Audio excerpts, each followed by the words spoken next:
poste de santé yi ak centre de santé yi ñoo gën a jege nit ñi ce qui fait que ñoom ñoo war a nekk les premières portes d'entrée nit ki bu feebaree et moo gën a wóor aussi désengorger un peu hôpitaux yi parce que hôpital yi on les appelle des hôpitaux de référence teg leen ci kaw a kaw ci sommet bi donc teg ay yeneen structure au niveau intermédiaire teg yeneen structure au niveau de la base donc li gën mooy ñuy dem ci structure yooyu nekk à la base gën ñu jege ñun. mën nañ xaar santé mu nekk gratuite au Sénégal totalement gratuite. waa tey santé fi jamono toll ak Sénégal koom-koomam fi mu toll. xam sa wérgu yaram xam sa wérgu yaram xam sa wérgu yaram xam sa wérgu yaram xam sa wérgu yaram. docteur Thior maa ngi lay nuyu di la ziar di ñëwaat ak yow tey ci deuxième numéro di am mbégte bu baax ñëwaat ak yow tey ci deuxième numéro xam sa wérgu yaram di la bàyyi nga nuyu téléspectateurs yi nga présenté wu en même temps pour ñi nga xamante ne xëy na ñu ngi soog a découvrir émission bi docteur Thior salaamaaleykum. waaleykum salaam wa rahmatullahi taala wa barakatuhu donc maa ngi lay nuyu bu baax a baax di nuyu également ñëpp ñi nga xam ni ñi ngi ñuy suivre ñi fi nekkoon bi passé ak aussi ñi nga xam ni xëy na tey la ñuy soog a découvrir émission bi. man maa ngi tudd docteur Thior Bakary et nekk médecin de formation anesthésiste réanimateur. Bien sûr. Et en même temps def des études en économie de la santé et puis dans d'autres disciplines et actuellement j'occupe une fonction au niveau de la primature en tant que conseiller technique santé du Premier ministre. Mais dans le cadre de nos échanges je préfère toujours garder ma casquette de technicien parce que boobu la nit ñi di gën a bëgg et que mooy gën a aussi joxe les bons messages. mooy gën a accessible évidemment donc ça me permet de ma dugg ci première question bi parce que tey on a un numéro très spécial où on parle de pyramide sanitaire souvent Sénégalais yi dañuy dégg médecins yi di wax pyramide sanitaire nan nga ñu mën a expliquer pyramide sanitaire mooy lan. waaw pour expliquer pyramide sanitaire damay utiliser méthodologie comme bi ñuy jàng primaire wala collège. Donc amener un peu le sujet parce que avant de parler de pyramide sanitaire il faut que Sénégal ñu doté wu d'une politique sanitaire et que cette politique sanitaire là day déparé ci vision bi nga xam ni moom le président de la République am pour la santé ñu exprimer ko à travers donc le référentiel Sénégal 2050 et au niveau de ce référentiel là au niveau de l'axe 2 foofu la ñu dugal santé fi nga xam ni fa la capital humain de qualité nekk. Donc ginnaaw bu nguur toogee dañuy fal ministre de la santé donc c'est le président de la République par un décret moom mooy attribuer au ministère de la santé li nga xam ni moom la ko sant pour mu yore ko ci wér-gu-yaramu sénégalais yi. Bien sûr. Maintenant pour doxal loolu ñu ko sant moom ministère de la santé ni muy organiser woo ñu tuddee ko système de santé bi organisation boobu tey moom moo nekk la pyramide sanitaire Sénégal moo jël option wu pyramide maanaam boo xoolee pyramide forme bi ni mu mel dafa am base am digg am ci kaw ñu tuddee ko sommet donc fu ci nekk mu am ay niveau de responsabilité yoo xam ni moom la ñu fa dugal donc suñ ko mënee expliquer brièvement pyramide boobu ci au niveau du sommet donc dañ fay fekk li nga xam ni mooy les services du ministère de la santé tous les services centraux foofu la ñu nekk également yenn service périphérique yi nga xam ne dañu leen classé au niveau central comme hôpitaux yi nga xam ne mooy hôpital yu mag yi nga xam ne ñi buñ feebaree fa la ñuy fajo foofu lañ ko def mu am un niveau intermédiaire fa nga xam fa la ñu fekk district yi mooy centre de santé yeeg yeneen service déconcentré yi parce que santé ni administration amee déconcentration noonu aussi décentralisation noonu la santé bi aussi organisation bi am une organisation décentralisée boo xam ne à travers donc des districts sanitaires et également ñu ñëw au niveau de la base foofu nag mooy vraiment fa la ñuy fekk les services sociaux fa la ñuy fekk les services de base comme ni ñu koy waxee muy poste de santé case de santé centre de santé mais également yeneen services yi nga xam yëpp day yëngu ci mbirum santé avant ñuy dugg ci biir hôpital. Donc en résumé donc loolu moom mooy li nga xam ni mooy la pyramide sanitaire bu ñu ko bëggee expliquer de manière terre à terre les Sénégalais ñu comprendre ko. Alors exactement comme ni nga ko waxee ci léegi ci pyramide sanitaire bi xam ko dina waral ñu sénégalais bi mu bañ a tey tëb rek ci benn feebar mu dem directement ci hôpital yu mag yi mais man li ma lay laaj mooy est-ce que tey soo ma doon expliquer benn sénégalais lambda bu xëy rek feebar ban instant la war a dem poste de santé ban instant la war a dem ci centre de santé bi ban instant la war a dem ci hôpital bi directement nan la koy évaluer boppam quoi. waaw au fait ni nga koy évaluer lee sa bopp principe bi mooy dem ci bi la gën a jege maanaam sénégalais bi bu feebar dalee ko na dem ci bi ko gën a jege pourquoi na dem ci bi ko gën a jege parce que bu ñu toppee li yoon en dehors des quelques exceptions nit ñi nga xam ne xëy na hôpital yu mag yi ñoo leen gën a jege mais la plupart du temps nit ñi fi leen feebar bi di dalee seen kër ci alentour yi dina am benn structure de santé bu fa nekk mën na nekk privé boo amee les moyens pour dem ci privé parce que buñ di fàtte privé bi ci système de santé bi la bokk te ñu ngi ciy jouer rôle bu am solo mais bu dul privé bi aussi di public bi poste de santé yi ak centre de santé yi ñoo gën a jege nit ñi ce qui fait que ñoom ñoo war a nekk les premières portes d'entrée nit ki bu feebaree et moo gën a wóor aussi parce que tey boo demee ci poste de santé ñoom bu leen xoolee ni mënuñu laa jël en charge ñoom dañ lay évacuer et loolu c'est une chaîne qui est bien décrite nga xam ni tey boo demee ci poste ñoom buñ la xoolee dinañ xam ni dañ la war a yóbbu ci centre bi bi gën a jege bu nekkee sa état ñoom xam nañ ni mënuñu ko jël en charge mais entre temps ñu lay yóbbu boobu dinañ la defal au moins les mesures yi nga xam ni dina tax tey ba pronostic vital bi xëy na bu fekkee c'est des urgences extrêmes ñoom dinañ def les premiers soins su ma ko mënee woowe noonu bu fekkee koo xam dafa am dara lu ko jaaxal la ci yaramam aussi bu njëkkee foofu mën nañ ko xool jox ko lu ko calmer gum bindal ko référence ne ko léegi demal feneen foofu ngay dem nga dem fa yóbbaale këyit buy wane ni dañ la fa yóbbu day faciliter sa dugg foofu donc loolu mooy li nga xam ni mooy li normal néanmoins sénégalais lambda bi bu ko dara méttee aussi mu tëb rek jug dem directement ci hôpital bu mag aussi dinañ ko jël en charge mais mën na fa amee ay jafe-jafe contrairement à ce que bu jaaroon fi ko gën a jege ñooñu xool ko saytu ko xool ni ñoom mënuñu ko jël en charge ñu yóbbu ko fële parce que loolu njëriñ bi encore une fois mooy day désengorger un peu hôpitaux yi parce que hôpital yi on les appelle des hôpitaux de référence teg leen ci kaw a kaw ci sommet bi donc teg ay yeneen structure au niveau intermédiaire teg yeneen structure au niveau de la base donc li gën mooy ñuy dem ci structure yooyu nekk à la base gën ñu jege ñun di mujjee hôpital wala di xaar ñu ñuy yóbbu ñu ñuy yebal hôpital mais loolu nag dafay laaj aussi ñi nga xam ni ñooy yore politique de santé bi ñu comprendre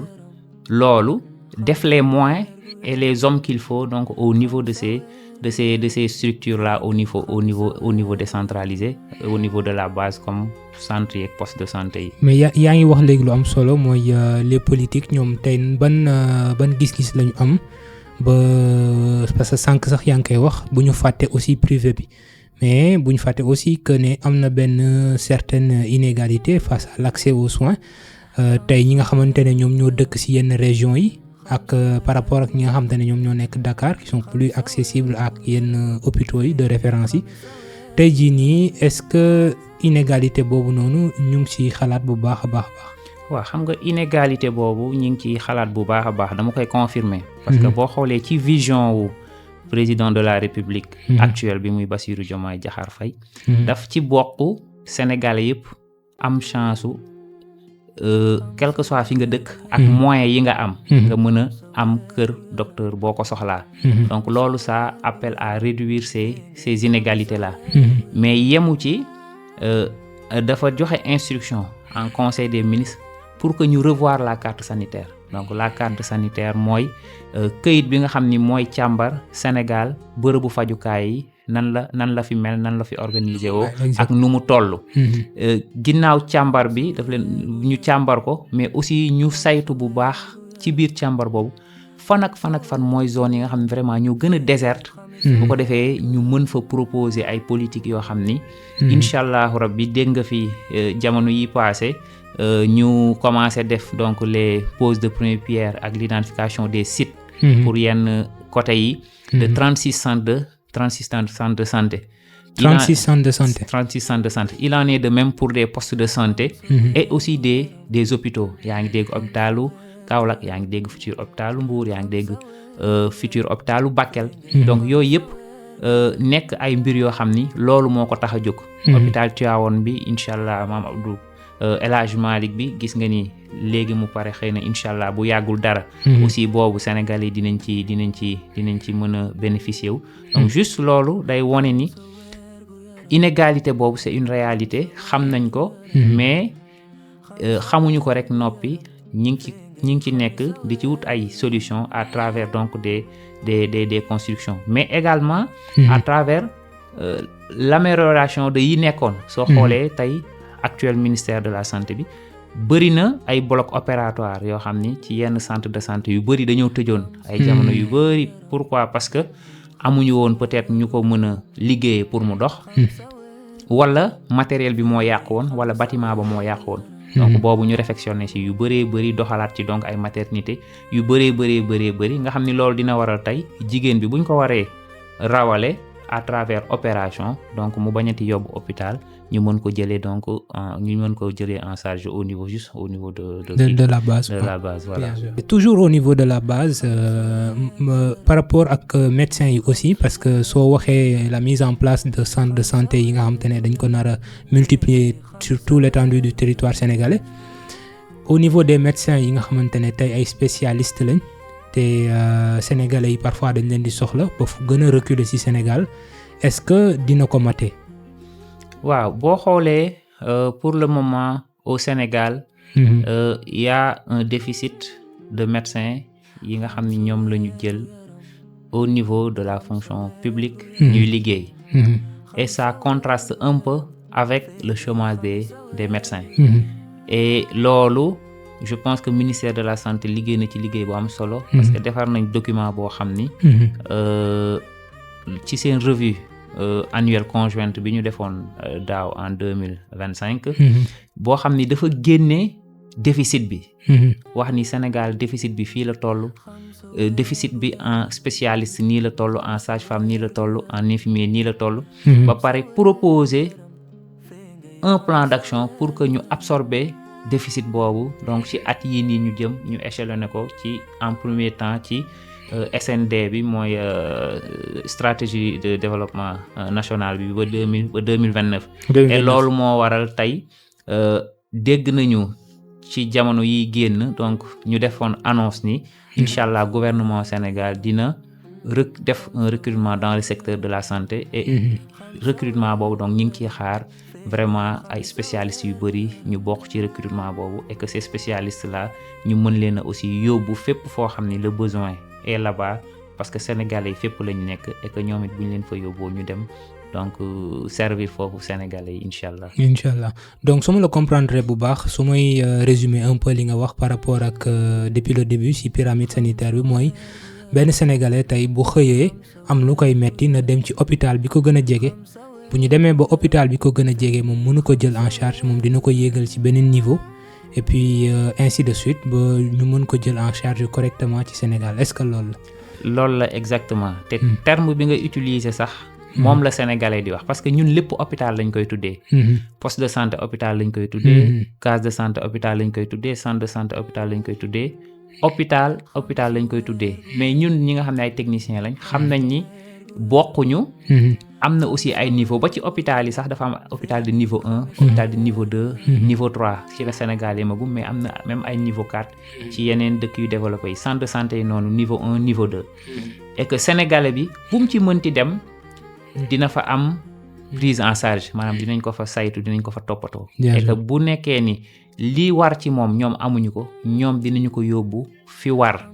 ci condition yi mu ware loolu day wàññi yenn yu bari ñuy gis nit di matu jël taxi romb benn poste de santé bu nekk ci koñam di dem centre de santé far yàlla def mu am doom ci oto bi ci yoon wala nit ñu am gaañu boo xam ne day nàcc nga romb poste de santé tey sa koñ ne non lii nàcc bu métti la nañ dem hôpital Fann directement mais balaa ngay yegg Fann nit ki mën na ci ñàkk ba xanam alors que boo jaaree ci poste de santé bi ñoom ñu def les premiers soins arrêté gum nàcc boobu noonu nit ki soo ko jubalee continue dem tranquillement hôpital Fann bu boobaa ñoom ñoo ko yóbbu hôpital Fann dugal ko ci ambulance sécuriser ko accompagner ko ak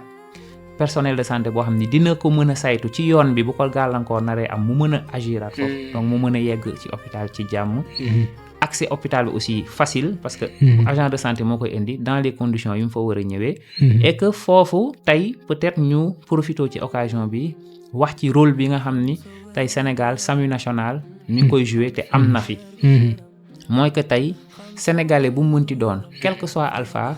mën nga même toog sa kër boo amee problème nga woote 15 wax fa sa problème bi nga am ambulance mën na la fa fekk jël si la comme mën nañ la jox ay tegtal yoo xam ni tey tegtal yooyu dina la permettre nga xam fi ngay war a mën a dem pour faj bi mu yomb mu gaaw mais aussi même ci fi nga nekk mën nañ la jox ay tegtal yoo xam ni dina tax tey nga mën nga am malade sa biir kër muy crise mais xamoo malade buy crise nooy def bien sûr mais tey nga woote SAMU ñu ne la bu fekkee dafay crise soril ko lépp loo xam ni tey lu ko mën a gaañ la déjà information boobu rek day nekk benn prévention primaire boo xam ne yow yaa ngi koy defal ki nga xam ni moo nekk sur le champ di am métit boobu balaa muy am beneen lor bu mu ko ciy fekk et SAMU boobu aussi dafay jouer un rôle important ci transfert entre structures yi parce que tey man su ma nekkee ci benn poste de santé bëgg a yóbbu benn malade centre de santé damay woo SAMU wax ko ñoom ñu prévenir ñeeneen ne leen ñi ngi ñëw wax leen tableau bi lan ak lan la bu ko defee ñoom ñu préparé wu xam ni lii la ñu war a recevoir donc lii ak lii mi ngi ñu ciy xaar ñu mën a jëlee matuwaay yi nga xam ni moom moo war pour def ko vraiment muy structure bu am solo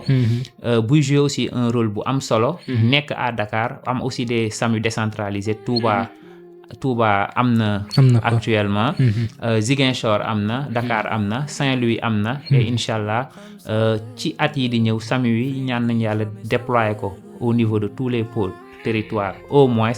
et aussi yeneen politique yoo xam ne ñu ngi koy développer pour gën a présent ci terrain bi pour aussi gën a présent ci coordination beeg transfert yi pour que Sénégalais yi vraiment loolu ñu doon dégg diw yóbbu nañ ko 5 hôpital 6 hôpital wala mujjee na faatu ci yoon bi parce que dem nañ fii ñu bañ ñu jël dem nañ fee mu bañ jël mu nekk loo xam ne daf ñuy féete ginnaaw surtout lu am solo la parce que ñu si bëri jot nañ ci am ay gàllankoor yu bëri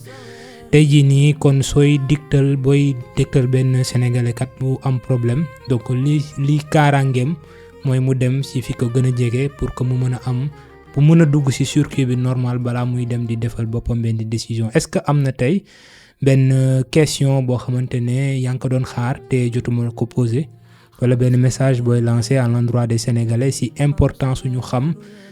structuration boobu pyramide sanitaire boobu njëriñam exactement si seen wàllu wér-gu-yaram. waaw message bi may lancer rek mooy appeler les Sénégalais à aller vers l'information.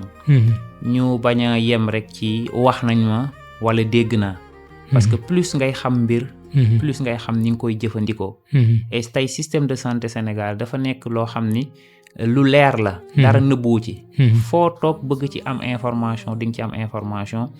foo dem aussi ci service yi laajte information yi nga bëgg a jot di nga jot information yi nga bëgg a jot.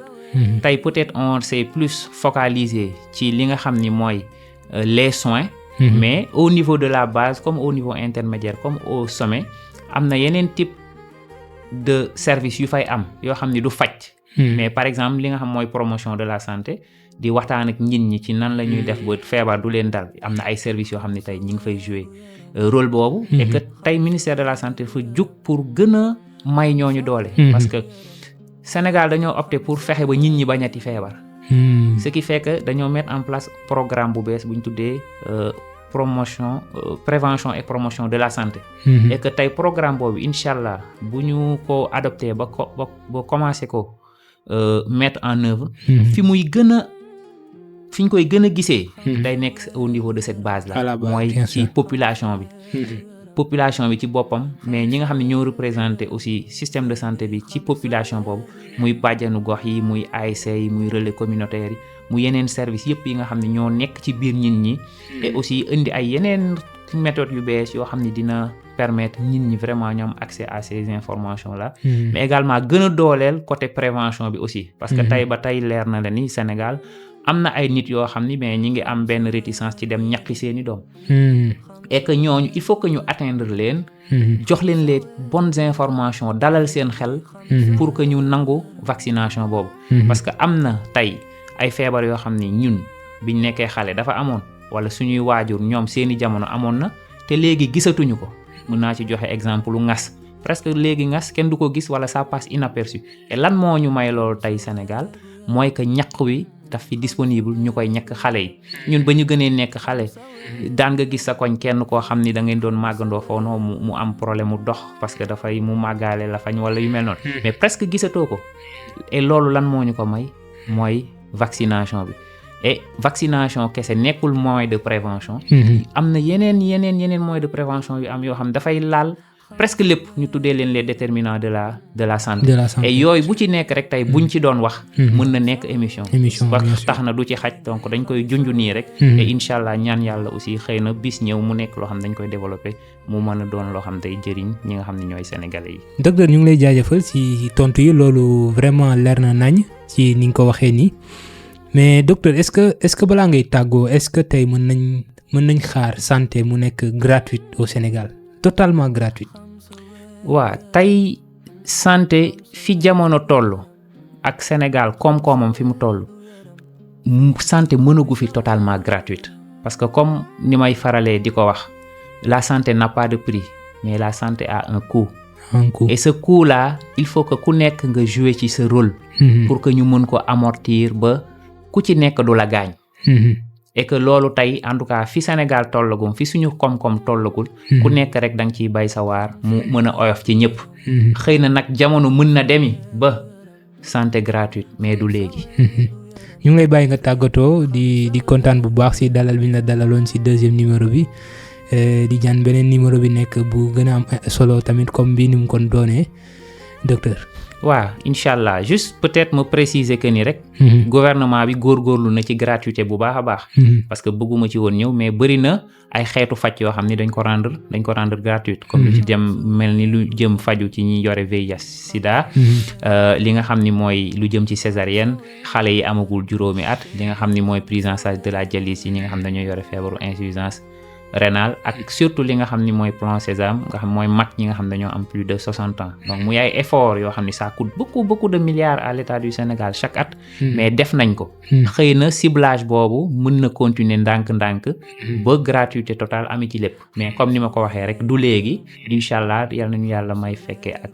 tal ba loolu buy am mu fekkuñu fi mais surtout yal nañu yàlla may suñu koomu tuut gi ñu am nii comme ni ko nguur gi ñu nekk nii di defee fexe ko sàmm ba mu ñëw ci Sénégalais yi loolu continuer ci yeneen nguur yu fi ñëwaat ba nga xam ni tey loolu mooy permettre yi ñu atteindre lii ngay wax nii muy gratuité totale au niveau de la santé donc di la sant bu baax ci émission bi di ñaan yàlla li ñu fi wax rek mu nekk luy jëriñ